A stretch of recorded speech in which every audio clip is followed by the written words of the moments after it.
ಭೌತಿಕವಾಗಿ ನಮ್ಮ ಸಮುದಾಯದವರೆಲ್ಲರೂ ಇರ್ತಾರೆ. ಈಗಾಗಲೇ ನಾನು ಹೇಳಿದ ಈ ಪಾದಯಾತ್ರೆಯಲ್ಲಿ 25 ದಿನದ ಪಾದಯಾತ್ರೆಯಲ್ಲಿ ಒಂದಷ್ಟು ಕಾಂಗ್ರೆಸ್ ಶಾಸಕರು ನನ್ನ ಜೊತೆ ಪಾದಯಾತ್ರೆ ಮಾಡಿದ್ದಾರೆ. ಮಾನವಿ ಶಾಸಕರು ಮಾಡಿದ್ದಾರೆ, ಶಿರ್ವಾರ್ನವರು ಮಾಡಿದ್ದಾರೆ, ದೇವದುರ್ಗ ತಾಲೂಕಿನ ಶ್ರೀಮತಿ ಕರಿಯಮ್ಮ ಅವರು ಪಾದಯಾತ್ರೆ ಮಾಡಿ, ಕೊಪ್ಪಳ MP ಬಂದಿದ್ದಾರೆ, ಕೊಪ್ಪಳ ಹಾಲಿ ಬಂದಿದ್ದಾರೆ, ಕೊಪ್ಪಳದ ಕಾಂಗ್ರೆಸ್ ಜಿಲ್ಲಾಧ್ಯಕ್ಷರು ಬಂದಿದ್ದಾರೆ. ನಮ್ಮ ಸಮುದಾಯದಿಂದ ಒಂದು ಮಾಲಿಕೆಯ ಗುತ್ತಿದಾರ್ ಇರ್ತಾರೆ, HR ಶ್ರೀನಿವಾಸ್ ಧಣಿಗಳು ಇರ್ತಾರೆ, ಕೋಟಾ ಶ್ರೀನಿವಾಸ ಪೂಜಾರಿ ಇರ್ತಾರೆ, ಕಾರ್ಕಳ ಸುನಿಲ್ ಕುಮಾರ್ ಇರ್ತಾರೆ, ಬೇಳೂರು ಗೋಪಾಲಕೃಷ್ಣ ಇರ್ಬೋದು. ಸೊ ಎಲ್ಲರಿಗೂ ನಾವು ಇವತ್ತೊಂದು ದಿನ ರೆಸ್ಟ್ ಆಗಿದ್ರಿಂದ ಎಲ್ಲರಿಗೂ ಕೂಡ ಡೈರೆಕ್ಷನ್ ಕೊಡ್ತಾ ಇದ್ದೀನಿ, ಎಲ್ಲರೂ ಬರಬೇಕು ಅಂತ. ಮತ್ತೆ ಉಪಮುಖ್ಯಮಂತ್ರಿಗಳು ಬರ್ತಾರೆ, ಬಂದು ನಮಗೆ ಏನು ಸುಮ್ಮನೆ ದೇಖೇಂಗ ಸೋಚೇಂಗ ಅಂತಕ್ಕೆಲ್ಲ ಇಲ್ಲ, ಮಾಡಿಕೊಡ್ಬೇಕು. ಸೈಟ್ ನಾರಾಯಣವರು ಪುತ್ಥಳಿ ಮಾಡ್ಬೇಕಂತ ಸೈಟ್ ತೋರಿಸ್ಕೊಡ್ಬೇಕು, ಆವಾಗಲೇ ಹೆಜ್ಜೋಡು.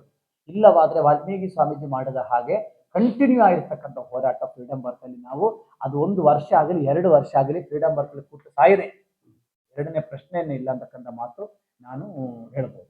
ಎರಡನೇದು, ನಾರಾಯಣ ಗುರುಗಳಿಗೆ ಕಾಂಗ್ರೆಸ್ ಮುಖಂಡರುಗಳು ಮಾನ್ಯ ಸಿದ್ದರಾಮಯ್ಯ ಸಮೇತ ಎಲ್ಲರೂ ಕೂಡ ಗುರುನಾರಾಯಣ್ BK ಹರಿಪ್ರಸಾದ್ ಎಲ್ಲರೂ ಬಹಳಷ್ಟು ಜನ ಕಾಂಗ್ರೆಸ್ ನಾಯಕರು ಹೇಳ್ತಾರೆ ಗುರುನಾರಾಯಣ್ ಅಂತ ಹೇಳ್ತಾರೆ.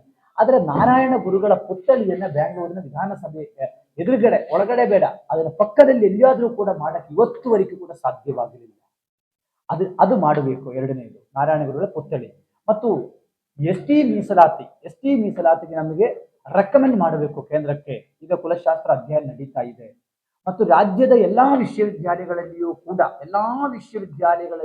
ಕೂಡ ನಾರಾಯಣ ಗುರುಗಳ ಅಧ್ಯಯನ ಪೀಠವನ್ನೇ ಮಾಡಬೇಕು. ಜೊತೆ ಶಿವಮೊಗ್ಗ ಮತ್ತು ಉತ್ತರ ಕನ್ನಡ ಜಿಲ್ಲೆ, 2 ಜಿಲ್ಲೆಯಲ್ಲಿ, ಶಿವಮೊಗ್ಗ ಜಿಲ್ಲೆ ಮುಳುಗಡೆ ಸಂತ್ರಸ್ತರು, ಉತ್ತರ ಕನ್ನಡ ಜಿಲ್ಲೆಯಲ್ಲಿ ಅತಿಕ್ರಮಣ ಭೂಮಿ ಅಂತ ಹೇಳಿಕೊಂಡು ಎರಡಲ್ಲಿ ಅನುಭವಿಸ್ತಾ ಇರೋದು 99% ಇರತಕ್ಕಂಥದ್ದು ಈಡಿಗರ ಸಮಸ್ಯೆಯನ್ನೇ.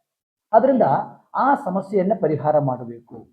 ಅದರಿಂದ ಈ 5 ಬೇಡಿಕೆಗಳನ್ನೇ ಸರ್ಕಾರ ಏನಾದರೂ ಈಡೇರಿಸಿದರೆ, ಹಿಂದಿನ ಪಾದಯಾತ್ರೆಯಲ್ಲಿ ನಿಗಮ ಘೋಷಣೆ ಆಯಿತು ಮತ್ತು ಕುಲಶಾಸ್ತ್ರ ಅಧ್ಯಯನಕ್ಕೆ ಹಣ ಕೊಟ್ಟರು.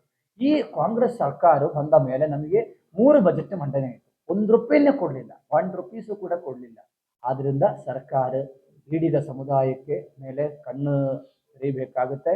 ಇಲ್ಲವಾದರೆ ಇದು ಬಹಳ ದೊಡ್ಡ ವಿಕೋಪಕ್ಕೆ ಈ ಹೋರಾಟ ಹೋಗುತ್ತೆ ಅಂತಕ್ಕಂಥ ಮಾತು ಸರ್ಕಾರಕ್ಕೆ ನಾನು ಎಚ್ಚರಿಕೆ